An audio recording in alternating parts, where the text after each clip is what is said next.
नमस्कार दोस्तों, स्वागत है आपका अपने चैनल में। आज हम लोग क्लास 7th क्लास की एनसीईआरटी भूगोल हमारा पर्यावरण को समझने वाले हैं।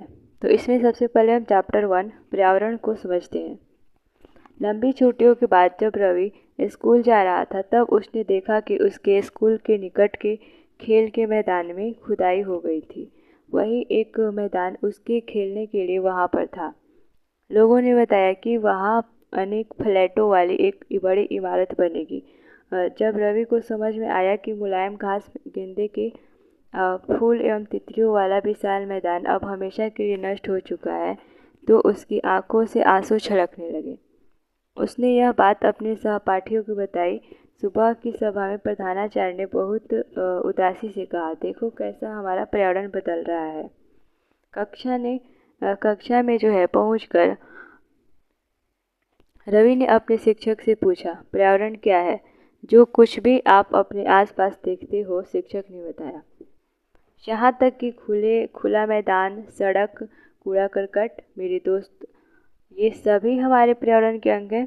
शिक्षक ने कहा, हाँ, लेकिन जरा रुको, कुछ वस्तुओं का निर्माण प्रकृति ने किया है, जैसे पर्वत, नदियाँ, पेड़ पौधे, जबकि अन्य निर्माण मानव ने किया है, जैसे कि सड़क, कार, कपड़े, किताब आदि। अब दो दो छात्र मिलकर कार्य कीजिए। अपने निकट बैठे सहपाठी के साथ मिलकर प्रकृति एवं मानव के द्वारा निर्मित वस्तुओं की सूची बनाइए। रवि, परमजीत, जेसी, मुस्तफ़ा, आशा सभी यह सूची बनाने के लिए उत्सुक थे। इकबाल ने पूछा, हमारा पर्यावरण क्यों बदल रहा है? शिक्षक ने उत्तर दिया, ऐसी हमारी जरूरतों के कारण होता है। ये दिन प्रतिदिन बढ़ती रहती है।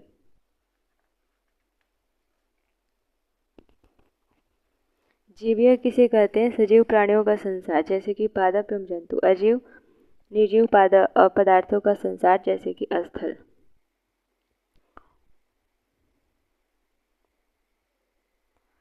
यह जो है जीवित प्राणी के चारों ओर पाए जाने वाले लोग, स्थान, वस्तु एवं प्रकृति को पर्यावरण कहते हैं। यह प्रकृति एवं मानव निर्मित परिघटनाओं का मिश्रण है। प्राकृतिक पर्यावरण में पृथ्वी पर पाई जाने वाली जीवीय एवं अजीवीय दोनों परिस्थितियां सम्मिलित हैं, जबकि मानवीय पर्यावरण में मानव की परस्पर क्रियाएं, उनकी गतिविधियां एवं उनके द्वारा बनाई गई रचनाएं सम्मिलित है। प्राकृतिक पर्यावरण भूमि, जल, वायु और पेड़ पौधे एवं जीव जंतु मिलकर प्राकृतिक पर्यावरण बनाते हैं। स्थल मंडल और जल मंडल, वायुमंडल एवं जैव मंडल से आप पहले से ही परिचित होंगे। आइए अब हम इनके संबंध में कुछ और तथ्यों की जानकारी प्राप्त करते हैं। पृथ्वी की ठोस प्रॉपर्टी या कठोर ऊपरी परत को स्थल मंडल कहते हैं। यह चट्टानें एवं खनिजों से बना होता है एवं मिट्टी की पतली परत से ढका होता है। यह पहाड़, पठार, मैदान, घाटी आदि जैसी विभिन्न स्थलाकृतियों वाला विषम धरातल होता है। यह स्थलाकृतियाँ महाद्वीपों के अलावा महासागर की सतह पर भी पाई जाती है। स्थल मंडल वह क्षेत्र है जो हमें वन, कृषि एवं मानव बस्तियों के लिए भूमि, पशुओं को चरने के लिए घास स्थल प्रदान करता है। यह खनिज संपदा का भी एक स्रोत होता है। प्राकृतिक पर्यावरण भूमि, जल, वायु, पेड़ पौधे एवं जीव जंतु मिलकर प्राकृतिक पर्यावरण बनाते हैं। स्थल मंडल, जल मंडल, वायुमंडल एवं जैव मंडल से आप पहले ही परिचित होंगे। अब हम इसके संबंध में कुछ और तथ्यों की जानकारी प्राप्त करते हैं। पृथ्वी की जो ठोस प्रॉपर्टी या ठोस ऊपरी परत को स्थल मंडल कहते हैं। यह जो है चट्टानों एवं खनिजों से बना होता है एवं मिट्टी की पतली परत से ढका होता है। यह पहाड़, पठार, मैदान, घाटी आदि जैसी विभिन्न स्थलाकृतियों वाला विषम धरातल होता है। ये स्थलाकृतियाँ महाद्वीपों के अलावा महासागर की सतह पर भी पाई जाती है।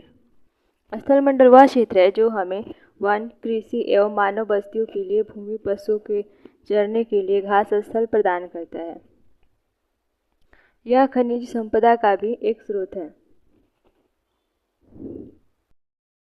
जल के क्षेत्र को जल मंडल कहते हैं। यह जल के विभिन्न स्रोतों जैसे कि नदी, झील, समुद्र, महासागर आदि जैसे विभिन्न जलाशयों से मिलकर बनता है। यह सभी प्राणियों के लिए आवश्यक है। पृथ्वी के चारों ओर फैली वायु की पतली परत को वायुमंडल कहते हैं। पृथ्वी का गुरुत्वाकर्षण बल अपने चारों ओर के वायुमंडल को थामे रखता है। यह सूर्य के झुलसाने वाली गर्मी एवं हानिकारक किरणों से हमारी रक्षा करता है। इसमें कई प्रकार की गैस, धूल कण एवं जलवाष्प उपस्थित रहते हैं। वायुमंडल में परिवर्तन होने से मौसम एवं जलवायु में परिवर्तन होता है। सब एवं जीव जंतु मिलकर जैवमंडल या सजीव संसार का निर्माण करते हैं। यह पृथ्वी का वह संकीर्ण क्षेत्र है जहाँ स्थल, जल एवं वायु मिलकर जीवन को संभव बनाते हैं। पारितंत्र क्या है? रवि की कक्षा के एक एनसी कैंप में जेसी ने आश्चर्य से कहा, कितनी मूसलाधार वर्षा हो रही है। इससे मुझे अपना केरल याद आ गया। तुम सबको आकर देखना चाहिए कि कैसे हरे भरे खेत एवं नारियल के बागानों में लगातार बारिश होती रहती है। तभी जैसलमेर के रहने वाले हीरा ने आश्चर्य से कहा, हमारे यहाँ वर्षा होती ही नहीं है। हमें तो दूर दूर तक केवल कीकर एवं रेत ही नजर आती है। लेकिन वहाँ ऊँट भी तो मिलते हैं, रवि ने कहा। हीरा ने कहा, ऊँट तो मिलेंगे ही। जब तुम हमारे रेगिस्तान आओगे तो तुम्हें सांप, छिपकली एवं अनेक कीट भी देखने को मिलेंगे। रवि हैरत में पड़ गया। विभिन्न स्थानों पर पाए जाने वाले जीव जंतु, वनस्पति एवं लोगों के रहन सहन के तरीके इतने अलग क्यों हैं? क्या सभी का एक दूसरे के साथ संबंध है? बिल्कुल, बहुत संबंध है, शिक्षक ने कहा। सभी पेड़ पौधे, जीव जंतु एवं मानव अपने आसपास के पर्यावरण पर आश्रित होते हैं। प्रायः वे एक दूसरे पर भी आश्रित हैं। जीवधारियों का आपसी एवं अपने आप के पर्यावरण के बीच का संबंध ही पारितंत्र का निर्माण करता है। अधिक वर्षा वाले वन, घास स्थल, रेगिस्तान और पर्वत, झील, नदी, महासागर एवं छोटे से ताल का भी एक पारितंत्र हो सकता है। क्या आपको लगता है कि जिस पार्क में रवि एवं उसके मित्र खेलते थे वह भी एक पारितंत्र बनाता था? अच्छा, वस्तु विनिमय पद्धति क्या है? यह वस्तुओं की अदला बदली का व्यापार है जिसमें धन का प्रयोग नहीं होता है। मानवीय पर्यावरण क्या है? तो मानवीय पर्यावरण क्या होता है? मानव अपने पर्यावरण के साथ पारस्परिक क्रिया करता है और उसमें अपनी आवश्यकता के अनुसार परिवर्तन करता है। प्रारंभिक मानव ने स्वयं को प्रकृति के अनुरूप बना लिया था। उसका जीवन सरल था एवं आसपास की प्रकृति से उनकी आवश्यकताएं पूरी हो जाती थी। समय के साथ कई प्रकार की आवश्यकताएं बढ़ी। मानव ने पर्यावरण के उपयोग और उसमें परिवर्तन करने के कई तरीके सीख लिए। उसने फसल उगाना, पशु पालना एवं अस्थायी जीवन जीना सीख लिया। पहिए का आविष्कार हुआ, आवश्यकता से अधिक अन्न उपजाया गया। वस्तु विनिमय पद्धति का विकास हुआ, व्यापार आरंभ हुआ एवं वाणिज्य का विकास हुआ। औद्योगिक क्रांति से बड़े पैमाने पर उत्पादन प्रारंभ हो गया। परिवहन तेज गति से प्रारंभ हुआ। सूचना क्रांति से पूरे विश्व में संचार सहज और दूरस्थ हो गया। रवि की कक्षा में मिजोरम की एक लड़की है, नूरी। वह अक्सर अपने स्थान की हरियाली की बात करती रहती है। खेल का मैदान नष्ट होने के कारण रवि की उदासी देखकर नूरी ने उसे आने वाली छुट्टियों में अपने घर मिजोरम आने को कहा। रवि ने शिक्षक से और सभी बच्चों से कहा, छुट्टियों में वे जिन स्थानों पर जाएंगे वहाँ के भूदृश्य, घरों एवं लोगों के क्रियाकलापों का चित्र बनाएंगे। अब हम चैप्टर नंबर 2 हमारी पृथ्वी के अंदर इसके बारे में समझेंगे कि हमारी पृथ्वी के अंदर क्या क्या है। हमारी पृथ्वी एक गतिशील ग्रह है। इसके अंदर एवं बाहर निरंतर परिवर्तन होता रहता है। क्या आपने कभी सोचा है कि पृथ्वी के आंतरिक भाग में क्या है? पृथ्वी किन पदार्थों से बनी है? तो आइए देखते हैं पृथ्वी का आंतरिक भाग कैसा है। पृथ्वी जो है एक प्याज की तरह ऊपर एवं संकेंद्री परतों से बनी है। पृथ्वी की सतह की सबसे ऊपरी परत को परपट्टी कहते हैं। यह सबसे पतली परत होती है। यह महाद्वीपीय संहति में 35 किलोमीटर एवं समुद्री सतह में केवल 5 किलोमीटर तक है। महाद्वीपीय संहति मुख्य रूप से सिलिका एवं एल्यूमिना जैसे खनिजों से बनी है, इसलिए इसे शियाल यानी सिलिका एवं एल्यूमिना कहा जाता है। सागर की परपट्टी मुख्यतः सिलिका एवं मैग्नीशियम की बनी है, इसलिए इसे सीमे यानी सिलिका तथा मैग्नीशिया कहा जाता है।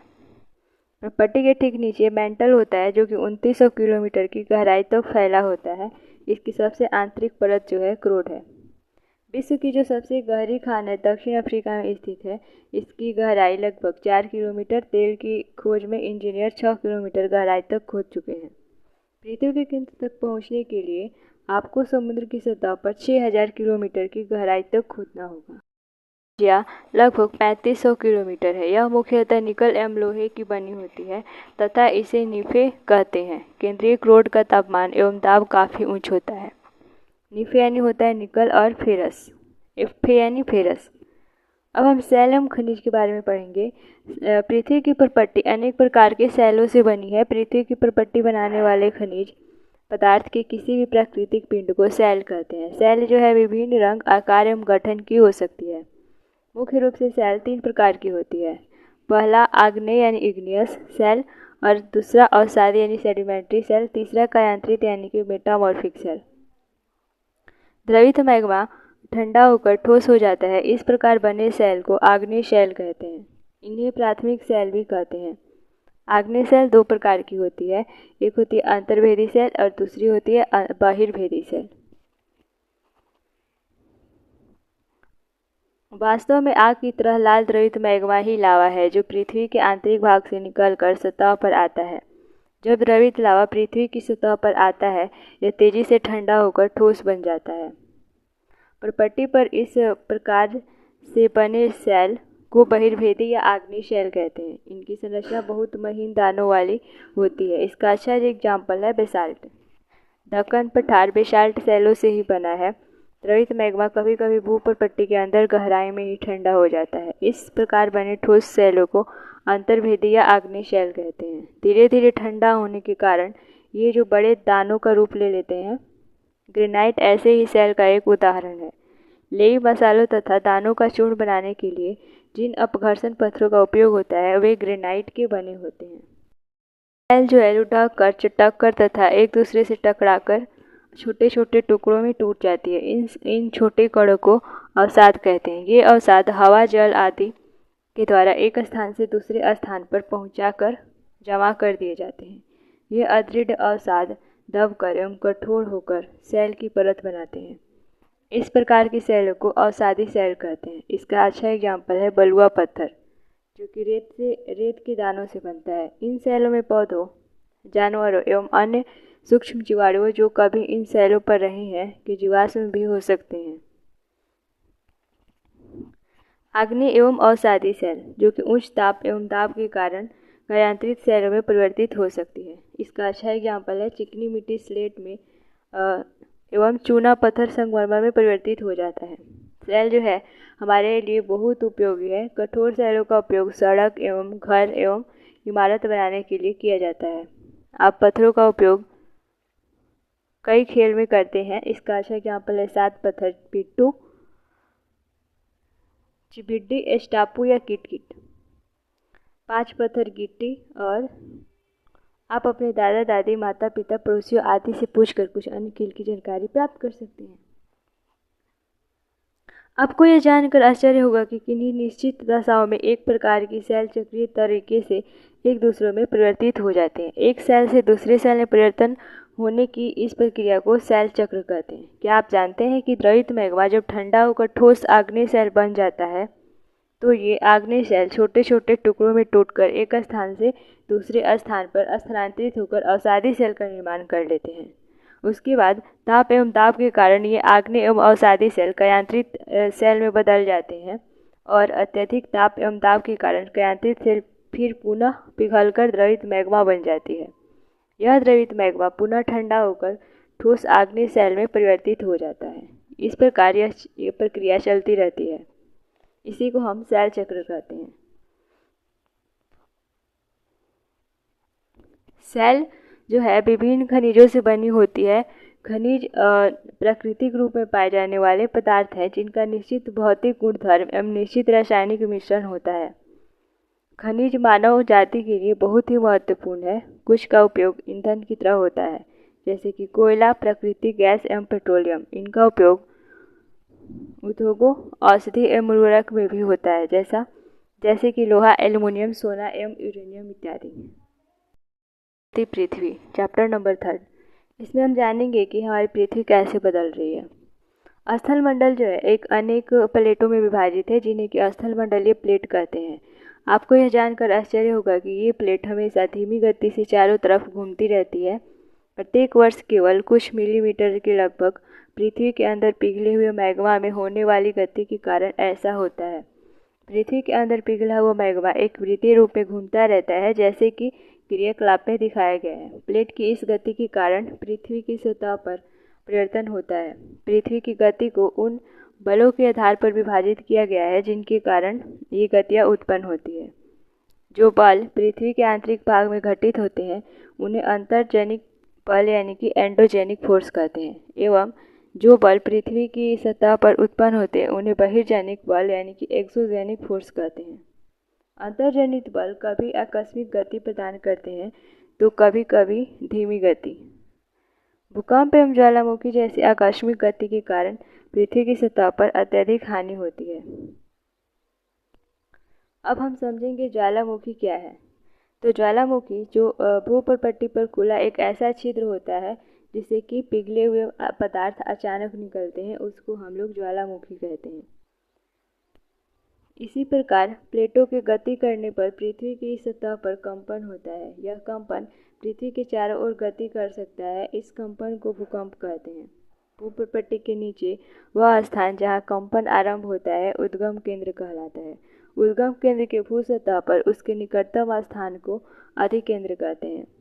अधिकेंद्र से कंपन बाहर की ओर तरंगों के रूप में गमन करती है। अधिकेंद्र के निकट भाग में सर्वाधिक हानि होती है एवं अधिकेंद्र से दूरी बढ़ने के साथ भूकंप की तीव्रता धीरे धीरे कम हो जाती है।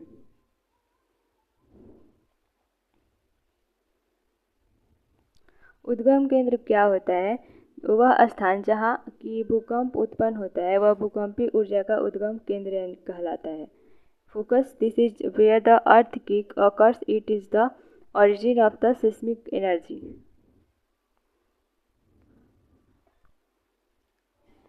भूकंपीय तरंग कितने प्रकार की होती है? तो भूकंपीय तरंग जो होती है 3 प्रकार की होती है। पी तरंग अथवा अनुदैर्ध्य तरंग, एस तरंग अथवा अनुप्रस्थ तरंग, एल तरंग या पृष्ठीय तरंग।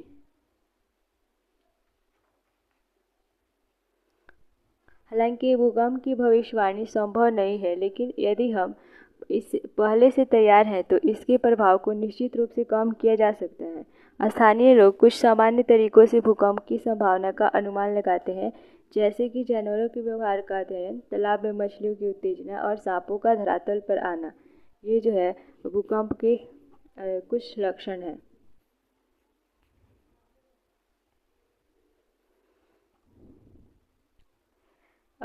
भूकंप का मापन एक यंत्र से किया जाता है जिसे कि भूकंप लेखी कहते हैं।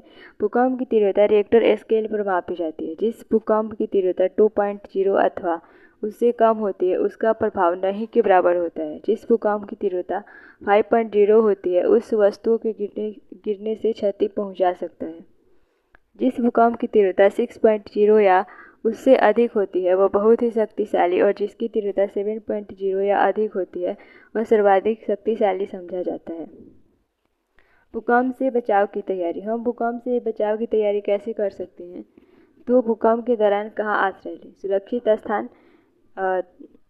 इनसे दूर रहें या फिर पहले से तैयार रहें। सुरक्षित स्थान जहाँ रसोई के काउंटर या मेज के नीचे, दीवार के अंदरूनी कोने में, या इनसे दूर कैसे रहें? आग वाले स्थान, चिमनी के आसपास तथा टूट सकने वाली खिड़कियां, दर्पण एवं तस्वीर फ्रेम से। पहले से तैयार कहाँ रहें? तो अपने दोस्तों एवं पारिवारिक सदस्यों के बीच जागरूकता फैलाएं एवं आपदा का सामना विश्वास से करें। मुख्य स्थलाकृतियाँ क्या है? तो अपक्षय अपर्दन नामक 2 प्रक्रमों के द्वारा दृश्य भूमि लगातार विघटित होती रहती है। पृथ्वी की सतह पर शैलों के टूटने से अपक्षय की क्रिया होती है। भूदृश्य पर जल, पवन एवं हिम जैसे विभिन्न घटकों के द्वारा होने वाले क्षय को अपर्दन कहते हैं। वायु, जल आदि अप्रदित पदार्थ को एक स्थान से दूसरे स्थान पर ले जाते हैं और फलस्वरूप एक स्थान पर निक्षेपित करते हैं। अपर्दन एवं निक्षेपण के ये प्रक्रम पृथ्वी के धरातल पर विभिन्न स्थलाकृतियों का निर्माण करते हैं। नदी के क्या कार्य हैं? नदी के स्थल जल से दृश्य भूमि का अपर्दन होता है। जब नदी किसी खड़े ढाल वाले स्थान से अत्यधिक कठोर सैल या खड़े ढाल वाली घाटी में गिरती है तो यह जलप्रपात बनाती है। विश्व में जो है हजारों छोटे छोटे जलप्रपात हैं। एक जो है सबसे ऊंचा जलप्रपात दक्षिण अमेरिका में जो वेनेजुएला का एंजल जलप्रपात है।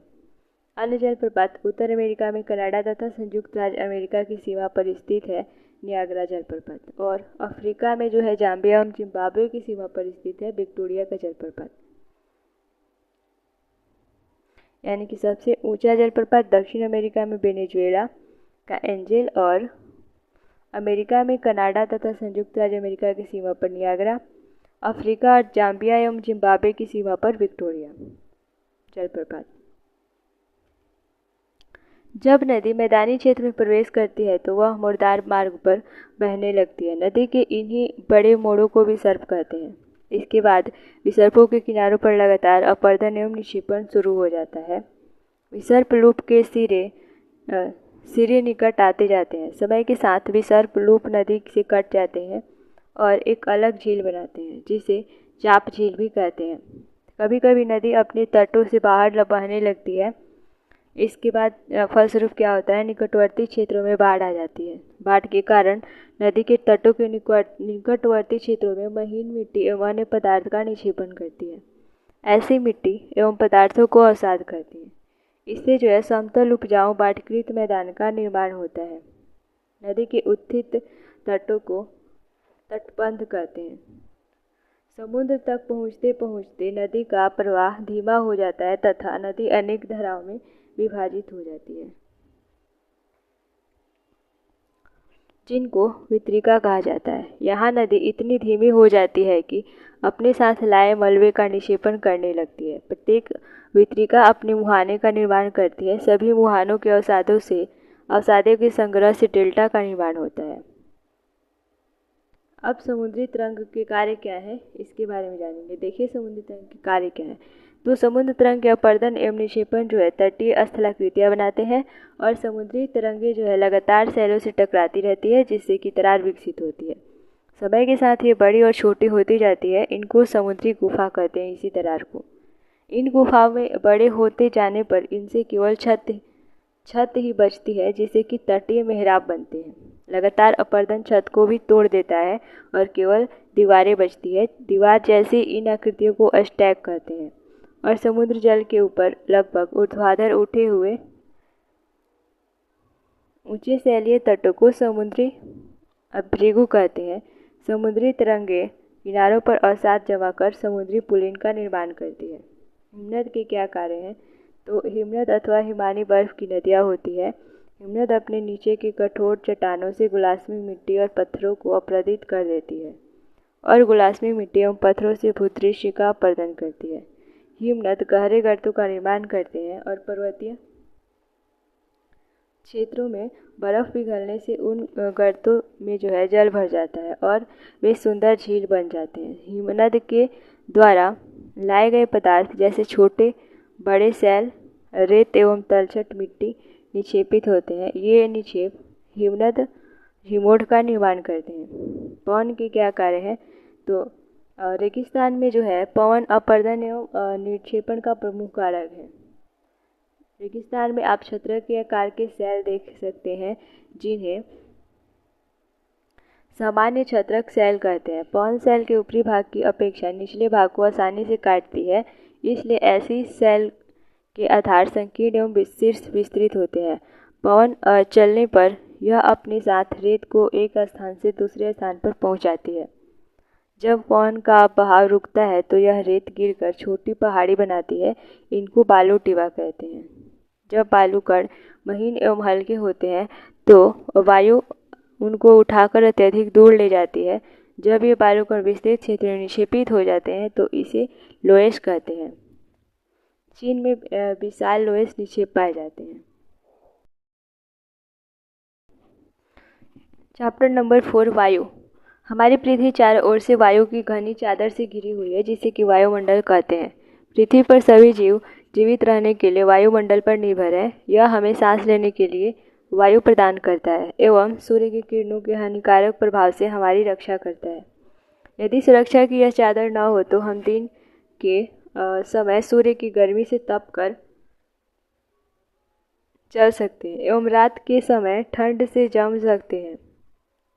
अतः यह वह राशि है जिसने पृथ्वी के तापमान को रहने योग्य बनाया है। वायुमंडल का संघटन। वायुमंडल का संगठन क्या होता है? क्या आप जानते हैं कि जिस वायु का उपयोग हम सांस लेने के लिए करते हैं वास्तव में वह अनेक गैसों का मिश्रण होती है। नाइट्रोजन तथा ऑक्सीजन ऐसी दो गैसें हैं जिनसे वायुमंडल का बड़ा भाग बना है। एक carbon dioxide, helium, ozone, argon एवं हाइड्रोजन जो है कम मात्रा में पाई जाती है। इन गैसों के अलावा धूल के छोटे छोटे कण भी हवा में मौजूद होते हैं जिसमें वायु के विभिन्न संघटकों के प्रतिशत दर्शाए गए हैं। नाइट्रोजन जो है वायु में सर्वाधिक पाई जाने वाली गैस है। जब हम सांस लेते हैं तब फेफड़ों में कुछ नाइट्रोजन भी ले जाते हैं और फिर उसे बाहर निकाल देते हैं, परंतु पौधों को अपने जीवन के लिए नाइट्रोजन की आवश्यकता होती है। वे जो है सीधे वायु से नाइट्रोजन नहीं ले पाते। मृदा तथा जो है कुछ पौधों की जड़ों में रहने वाले जीवाणु वायु से नाइट्रोजन लेकर इसका स्वरूप बदल देते हैं जिससे कि पौधे का प्रयोग कर सके। ऑक्सीजन वायु में प्रचुरता से मिलने वाली दूसरी गैस है। मनुष्य तथा पशु सांस लेने में वायु से ऑक्सीजन प्राप्त करते हैं। हरे पादप प्रकाश संश्लेषण के द्वारा ऑक्सीजन उत्पन्न करते हैं। इस प्रकार वायु में ऑक्सीजन की मात्रा समान बनी रहती है। यदि हम वृक्ष काटते हैं तो यह संतुलन बिगड़ जाता है। कार्बन डाइऑक्साइड अन्य महत्वपूर्ण गैसें हैं। हरे पादप अपने भोजन के रूप में कार्बन डाइऑक्साइड का प्रयोग करते हैं और ऑक्सीजन वापस देते हैं। मनुष्य और पशु कार्बन डाइऑक्साइड बाहर निकालते हैं। मनुष्य तथा पशुओं के द्वारा बाहर छोड़ी जाने वाली कार्बन डाइऑक्साइड की मात्रा पादपों के द्वारा प्रयोग की जाने वाली गैसों के बराबर होती है जिससे यह संतुलन बना रहता है। परंतु यह संतुलन कोयला तथा खनिज तेल ईंधनों के जलाने से गड़बड़ा जाता है। वे वायुमंडल में प्रति वर्ष करोड़ों टन कार्बन डाइऑक्साइड की बढ़ोतरी करते हैं। परिणाम स्वरूप कार्बन डाइऑक्साइड का बढ़ा हुआ आयतन पृथ्वी पर मौसम तथा जलवायु को प्रभावित करता है।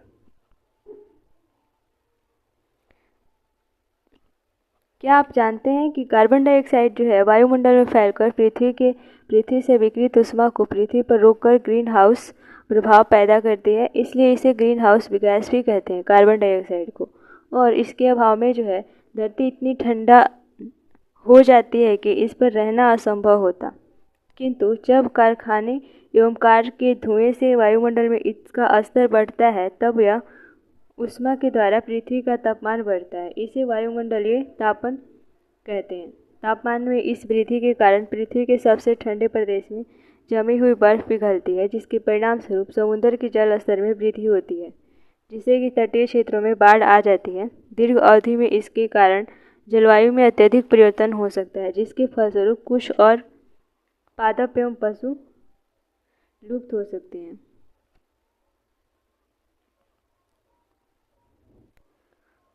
क्या आप जानते हैं कि जब वायु गर्म होती है तो फैलती है और हल्की होकर ऊपर उठती है। ठंडी वायु सघन और भारी होती है इसलिए इसमें नीचे रहने की प्रवृत्ति होती है और गर्म वायु के ऊपर उठने पर आसपास के क्षेत्रों में ठंडी वायु रिक्त स्थान को भरने के लिए वहां आ जाती है। इस प्रकार वायु चक्र जो है हमेशा चलता रहता है।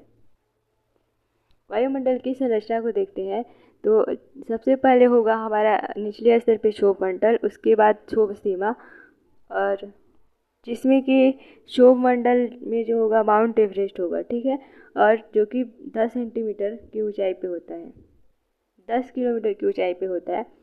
और समताप मंडल जो है 10 से जो 50 किलोमीटर की ऊंचाई तक होता है।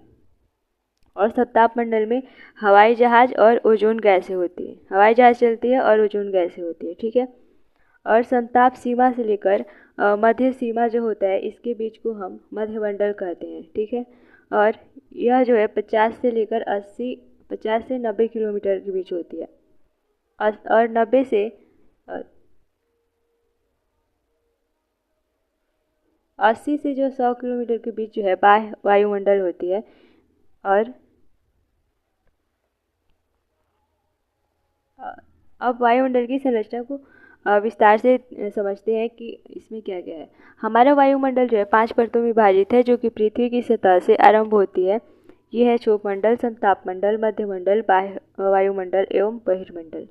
क्षोभमंडल क्या होता है? यह परत वायुमंडल की सबसे महत्वपूर्ण परत है। इसकी औसत ऊंचाई 13 किलोमीटर है। हम इसी मंडल में मौजूद वायु में सांस लेते हैं। मौसम की लगभग सभी घटनाएं जैसे वर्षा, कोहरा एवं ओला वर्षण इसी परत के अंदर होती है। संताप मंडल किसे कहते हैं? तो संताप मंडल जो है क्षोभ मंडल के ऊपरी भाग का संताप मंडल कहलाता है। मंडल जो है क्षोभ मंडल के ऊपर भाग का संताप मंडल कहलाता है और यह लगभग 50 किलोमीटर की ऊंचाई तक फैला है। यह परत बादलों एवं मौसम संबंधी घटनाओं से लगभग मुक्त होता है। इसके फलस्वरूप यहाँ की जो परिस्थितियाँ हवाई जहाज उड़ाने के लिए आदर्श होती है। समताप मंडल की एक महत्वपूर्ण विशेषता यह है कि इसमें जो है ओजोन गैस की परत होती है। परत सूर्य से आने वाली हानिकारक गैसों से हमारी रक्षा करती है। मध्यमंडल क्या होता है? यह वायुमंडल की तीसरी परत है। यह संताप मंडल के ठीक ऊपर होती है। यह लगभग 80 किलोमीटर की ऊंचाई तक फैली है। अंतरिक्ष में प्रवेश करने वाले उल्का जो है पिंड इस परत में आने पर जल जाते हैं। बाह्य वायुमंडल में बढ़ती ऊंचाई के साथ तापमान अधिक तीव्रता से बढ़ता है। आयन मंडल इस परत का एक भाग है। यह जो है 80 से 400 किलोमीटर तक फैला है।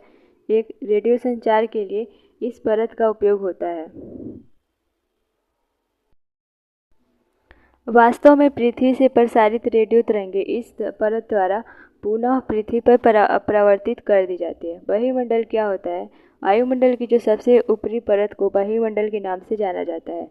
यह वायुमंडल की पतली परत होती है। हल्की गैसें जैसे कि हीलियम एवं हाइड्रोजन यहीं से अंतरिक्ष में तैरती है। मौसम एवं जलवायु यह क्या होता है? क्या आज वर्षा होगी? क्या आज दिन साफ होगा और धूप निकलेगी?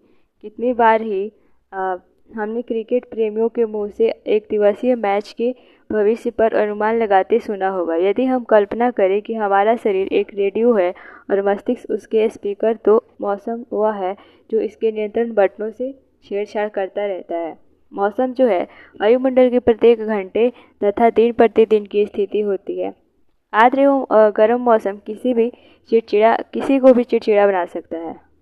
अच्छा हवादार मौसम हमें आनंद देता है और हम घूमने की योजना भी बना सकते हैं। मौसम नाटकीय रूप से दिन प्रतिदिन बदलता है, किंतु दीर्घकाल में किसी स्थान का औसत मौसम उस स्थान की जलवायु बताता है। क्या अब आप समझ गए कि हम मौसम का दैनिक पूर्वानुमान क्यों करते हैं? तापमान क्या है? आप प्रतिदिन जिस तापमान का अनुभव करते हैं वह वायुमंडल का तापमान होता है। वायु में मौजूद ताप एवं शीतलता के परिणाम को तापमान कहते हैं। वायुमंडल का तापमान केवल दिन और रात में ही नहीं बदलता, बल्कि ऋतुओं के अनुसार भी बदलता है। शीत ऋतु की अपेक्षा ग्रीष्म ऋतु ज़्यादा गर्म होती है। आतपन एक महत्वपूर्ण कारक है जो तापमान के वितरण को प्रभावित करता है। सूर्य से आने वाली वह ऊर्जा जिसे पृथ्वी रोक लेती है आतपन कहलाती है। आतपन यानी कि सूर्य तप की इसको इंग्लिश में हम लोग आइसोलेशन भी कहते हैं की मात्रा भूमध्य रेखा से ध्रुवों की ओर घटती है। इसलिए तापमान उसी प्रकार घटता जाता है। क्या आप समझ गए होंगे कि ध्रुव बर्फ से क्यों ढके हुए हैं। यदि पृथ्वी का तापमान अत्यधिक बढ़ जाता है तो यह इतनी गर्म हो जाएगी कि यहाँ कुछ फसलें नहीं उग सकेंगी। गांव की अपेक्षा नगरों का तापमान बहुत अधिक होता है। दिन के समय में एसाफेल्ट से बनी सड़कें एवं धातु और कंक्रीट से बने भवन गर्म हो जाते हैं। रात के समय यह ऊष्मा मुक्त हो जाती है। वायु दाब क्या होता है? यह जानकर आपको आश्चर्य होगा कि वायु हमारे शरीर पर उच्च दाब के साथ बल लगाती है, किंतु हम इसका अनुभव नहीं करते हैं। यह इसलिए होता है क्योंकि वायु का दाब हमारे ऊपर सभी दिशाओं से लगता है और हमारा शरीर विपरीत बल लगाता है। पृथ्वी की सतह पर वायु के भार द्वारा लगाया गया दाब वायु दाब कहलाता है। वायुमंडल में ऊपर की ओर आ जाने पर दाब जो है तेजी से गिरने लगता है। समुद्र स्तर पर वायु दाब सर्वाधिक होता है और ऊंचाई पर जाने पर यह घटता जाता है। वायु दाब का क्षैतिज वितरण किसी स्थान पर ऊपरी उपस्थित वायु के तापमान के द्वारा प्रभावित होता है। अधिक तापमान वाले क्षेत्रों में वायु गर्म होकर ऊपर उठती है, यह निम्न दाब क्षेत्र बनाता है। निम्न दाब बादल युक्त आकाश एवं नम मौसम के साथ जुड़ा होता है। कम तापमान वाले क्षेत्रों की वायु ठंडी होती है, इसके फलस्वरूप यह भारी होती है। भारी वायु निमज्जित हो अधिक तापमान वाले क्षेत्रों में वायु गर्म होकर ऊपर उठती है, यह जो है निम्न दाब क्षेत्र बनाता है। निम्न दाब बादल युक्त आकाश एवं नम मौसम के साथ जुड़ा होता है।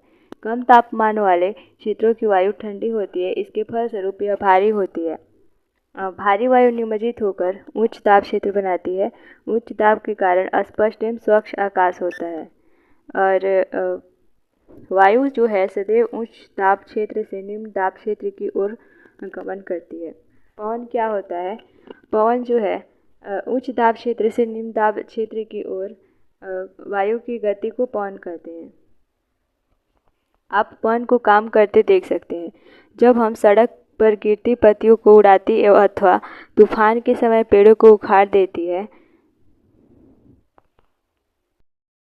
कभी कभी जब पवन धीरे बहती है तो आप इसे महीन धूल या धुएं को उड़ाते देख सकते हैं। कभी कभी पवन इतनी तेज होती है कि इसके विपरीत दिशा में चलना कठिन हो जाता है। आपने अवश्य अनुभव किया होगा कि तेज पवन में छाता लेकर चलना आसान नहीं है। 3 अन्य उदाहरण सोचिए जब तेज पवन के कारण आपके लिए समस्या उत्पन्न हुई हो। पवन को मुख्यतः 3 प्रकारों में विभाजित किया जा सकता है। स्थानीय पवनें, जो व्यापारिक पश्चिम एवं पूर्वी पवनें स्थानीय पवनें हैं। ये जो है वर्ष भर लगातार निश्चित दिशा में चलती रहती है। मौसमी पवनें क्या है? ये पवनें विभिन्न ऋतुओं में अपनी दिशा बदलती रहती है। उदाहरण के लिए भारत में मानसूनी पवनें। स्थानीय पवनें क्या होती है? ये पवनें किसी छोटे क्षेत्र में वर्ष या दिन के किसी विशेष समय में चलती है। इसका अच्छा एग्जाम्पल है स्थल एवं समुद्री समीर। क्या आपको भारत के उत्तरी क्षेत्र की गर्म एवं शुष्क स्थानीय पवनें याद है? इसे हम लोग लू कहते हैं। आर्द्रता क्या होती है? जब जल पृथ्वी एवं विभिन्न जलाशयों से वाष्पित होता है तो यह जलवाष्प बन जाता है। वायु में किसी भी समय जलवाष्प की मात्रा को आर्द्रता कहते हैं। जब वायु में जलवाष्प की मात्रा अत्यधिक होती है तो इसे हम आर्द्र दिन कहते हैं। जैसे जैसे वायु गर्म होती जाती है, इसकी जलवाष्प धारण करने की क्षमता बढ़ती जाती है और इस प्रकार यह और अधिक आर्द्र हो जाती है। आर्द्र जो है दिन में कपड़े सूखने में काफ़ी समय लगता है एवं हमारे शरीर में से पसीना आसानी से नहीं सूखता और हम असहज महसूस करते हैं। जब जलवाष्प ऊपर उठता है तो यह ठंडा होना शुरू हो जाता है। जलवाष्प संघनित होकर ठंडा होकर जल की बूंदें बनाते हैं। बादल इन्हीं जल बूंदों का ही एक समूह होता है। जब जल की ये बूंदें इतनी भारी हो जाती है कि वायु में तैर न सके तब ये वर्षण के रूप में नीचे आ जाती है। आकाश में उड़ते हुए जेट हवाई जहाज अपने पीछे सफ़ेद पथ चिन्ह छोड़ते हैं। इनके इंजनों से निकली नमी संघनित हो जाती है। वायु के गतिमान न रहने की स्थिति में यह जो है संघनित नमी कुछ देर तक पथ के रूप में दिखाई देती है। पृथ्वी पर जल के रूप में गिरने वाला वर्षण वर्षा कहलाता है। ज़्यादातर भौम जल वर्षा जल से ही प्राप्त होता है। पौधे जल संरक्षण में मदद करते हैं। जब पहाड़ी पार्श्वों से पेड़ काटे जाते हैं, वर्षा जल अनावृत पहाड़ों से नीचे बहता है एवं निचले इलाकों में बाढ़ का कारण बनता है। क्रियाविधि आधार पर वर्षा के 3 प्रकार होते हैं। एक होता है संवहनी वर्षा, दूसरा होता है पर्वतीय वर्षा और तीसरा होता है चक्रवाती वर्षा। पौधे तथा जीव जंतुओं के जीवित रहने के लिए वर्षा जो है बहुत ही महत्वपूर्ण है। इससे धरातल को ताज़ा जल प्रदान होता है। यदि वर्षा कम हो तो जल की कमी तथा सूखा हो जाता है। इसके विपरीत अगर वर्षा अधिक है तो बाढ़ आ जाती है। अब हम जल के बारे में पढ़ेंगे। जल क्या है? तो जल जो है, जल के बारे में सोचने पर आपके मस्तिष्क में क्या चित्र बनते हैं? आप नदी, जलप्रपात, वर्षा की रिमझिम या फिर अपने नल के जल के बारे में सोचने लगते हैं। बच्चे जो है वर्षा से भरे गड्ढे में कागज की नाव तैराकर बहुत खुश होते हैं। दोपहर तक गड्ढे में जमा जल गायब हो जाता है। वह जल कहाँ चला जाता है?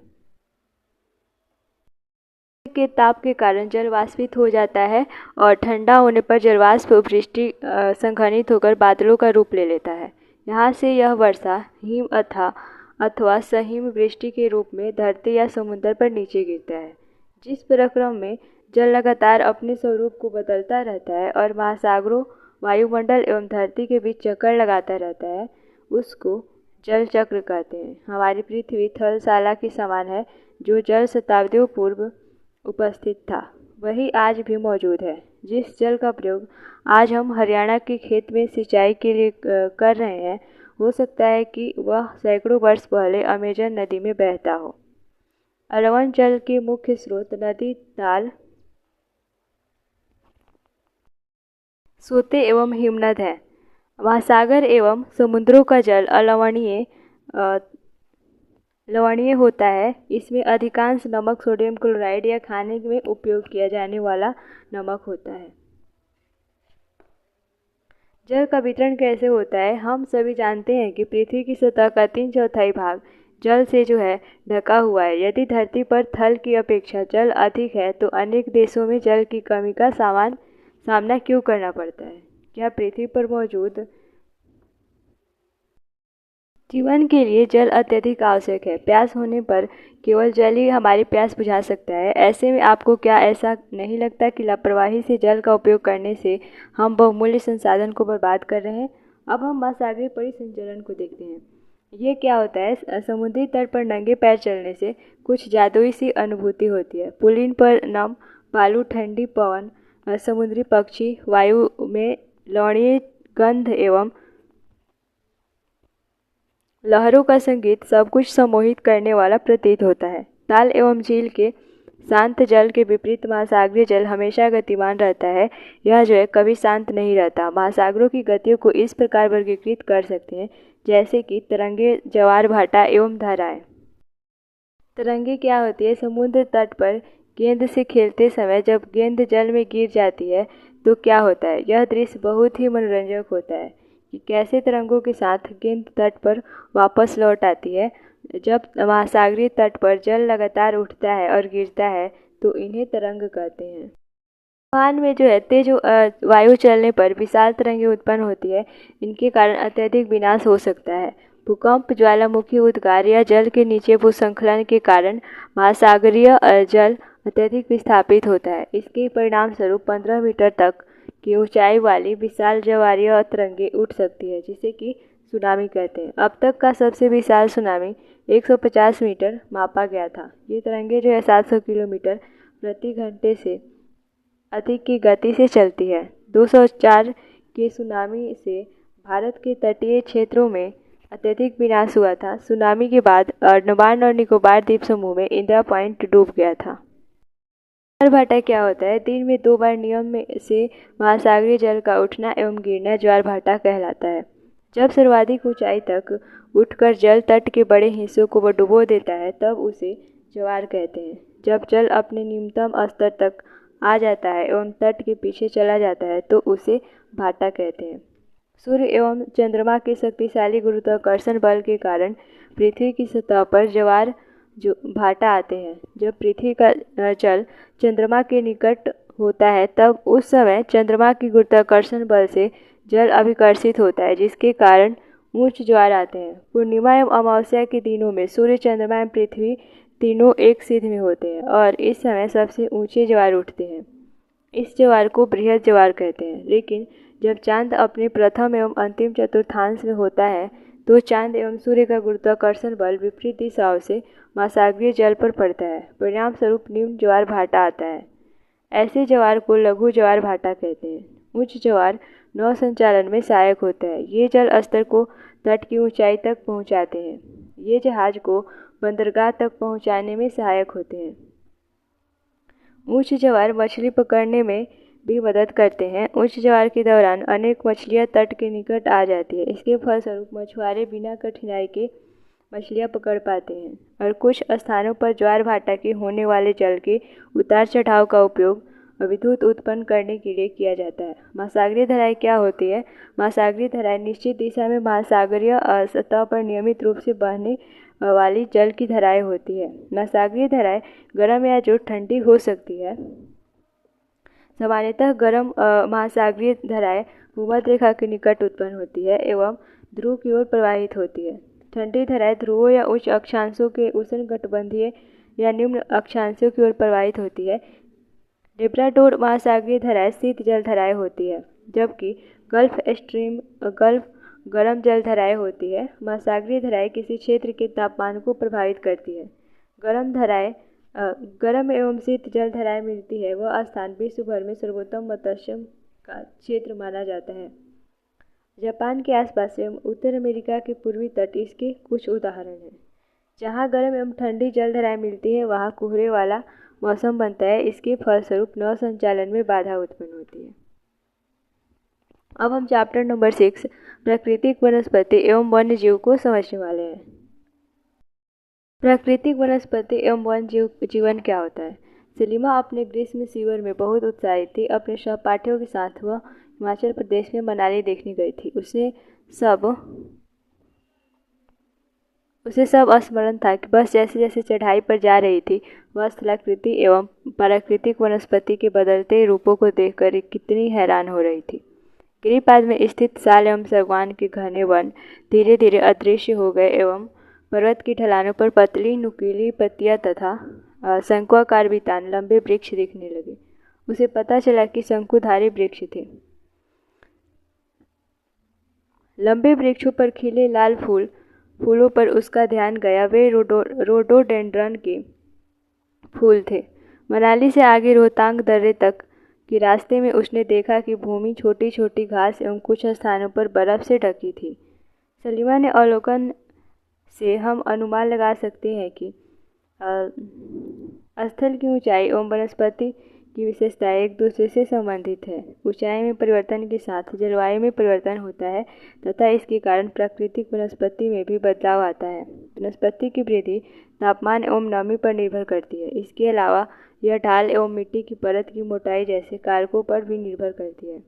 इन घटकों में अंतर के कारण किसी स्थान की प्राकृतिक वनस्पति की सघनता एवं प्रकार में भी परिवर्तन होता है। आमतौर पर प्राकृतिक वनस्पति को निम्न 3 मुख्य श्रेणी में वर्गीकृत किया जाता है। वन जो वृक्षों के लिए उपयुक्त तापमान एवं परिपूर्ण वर्षा वाले क्षेत्रों में उगते हैं। इन कारकों के आधार पर सघन एवं खुले वन विकसित होते हैं। घास स्थल क्या होता है? जो मध्यम वर्षा वाले क्षेत्रों में विकसित होते हैं उनको घास स्थल कहते हैं। कांटेदार झाड़ियाँ क्या होती है? कांटेदार झाड़ एवं झाड़ियाँ केवल शुष्क क्षेत्रों में पैदा होते हैं। सलीमा हिमालय की यात्रा का अपना यह अनुभव अपने पिता को बता रही थी। उसके पिता विश्व के विभिन्न स्थानों पर जा चुके थे। उन्होंने सलीमा को विभिन्न महाद्वीपों के विभिन्न भागों में पाई जाने वाली विविध प्रकार की वनस्पतियों के बारे में बताया। उन्होंने उपध्रुवीय प्रदेशों में शंकुधारी वन, रेगिस्तानों में कांटेदार झाड़ियाँ, आदि प्रदेशों में घने उष्णकटिबंधीय दृढ़ काष्ठ वनों के बारे में कई अन्य जानकारियाँ दी। सलीमा समझ गई कि हिमालय के क्षेत्रों में लगभग सभी प्रकार की वनस्पतियाँ पाई जाती है जो भूमध्य रेखा से ध्रुव की ओर जाने पर मिलती है। प्राकृतिक वनस्पतियों के प्रकार में बदलाव का मुख्य कारण जलवायु का बदलाव है। आइए हम विश्व की विभिन्न प्रकार की प्राकृतिक वनस्पतियों, उनके गुण एवं वहाँ प्रवास करने वाले वन जीवों की जानकारी प्राप्त करें।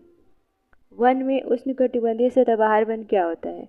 इन वनों को उष्णकटिबंधीय वर्षा वन भी कहते हैं। ये जो है घने वन भूमध्य रेखा एवं उष्णकटिबंधीय कटिबंध के पास पाए जाते हैं। ये क्षेत्र गर्म होते हैं एवं पूरे वर्ष यहाँ अत्यधिक वर्षा होती है। चूँकि यहाँ का मौसम कभी शुष्क नहीं होता, इसलिए यहाँ के पेड़ों की पत्तियाँ पूरी तरह नहीं झड़ती, इसलिए इन्हें सदाबहार कहते हैं। काफ़ी घने वृक्षों की मोटी वितान के कारण दिन के समय भी सूर्य का प्रकाश वन के अंदर तक नहीं पहुँच पाता है। आमतौर पर यहाँ दृढ़ काष्ठ वृक्ष जैसे कि रोजवुड, आपनूस, महोगनी आदि पाए जाते हैं। एनाकोंडा क्या है? तो विश्व का सबसे बड़ा सांप उष्णकटिबंधीय वर्षा वन में पाया जाता है। यह मगर जैसे बड़े जानवरों को मार और खा सकते हैं।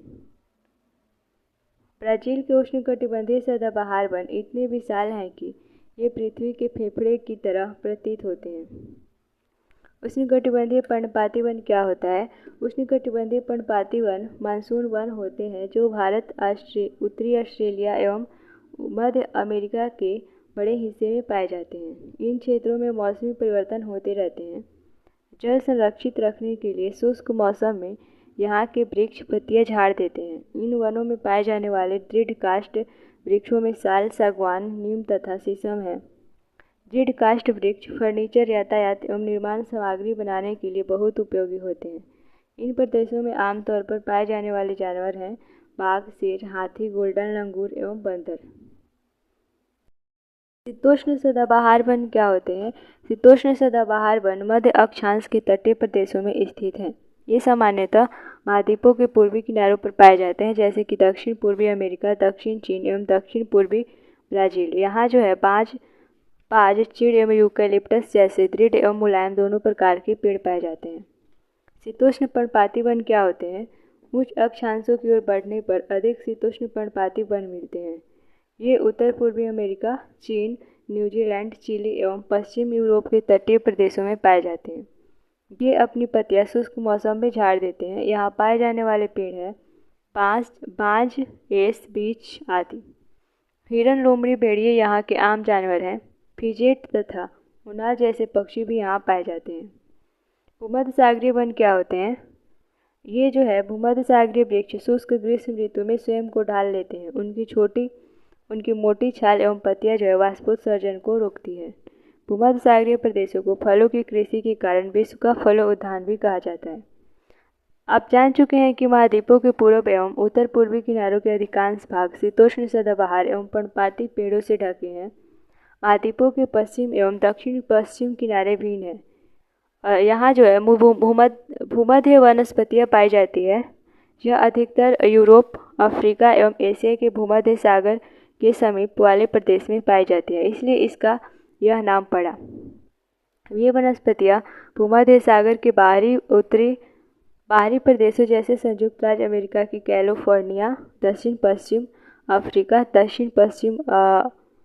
दक्षिण अमेरिका तथा दक्षिण पश्चिम ऑस्ट्रेलिया में भी पाई जाती है। इन प्रदेशों में गर्म शुष्क ग्रीष्म एवं वर्षा वाली मृदु शीत ऋतुएं होती है। इन क्षेत्रों में आमतौर पर संतरा, अंजीर, जैतून एवं अंगूर जैसे नींबू वंश यानी कि सिट्रस के फल पैदा किए जाते हैं, क्योंकि लोगों ने अपनी इच्छा अनुसार कृषि करने के लिए यहाँ की प्राकृतिक वनस्पति को हटा दिया है। यहाँ वन जीवन कम है।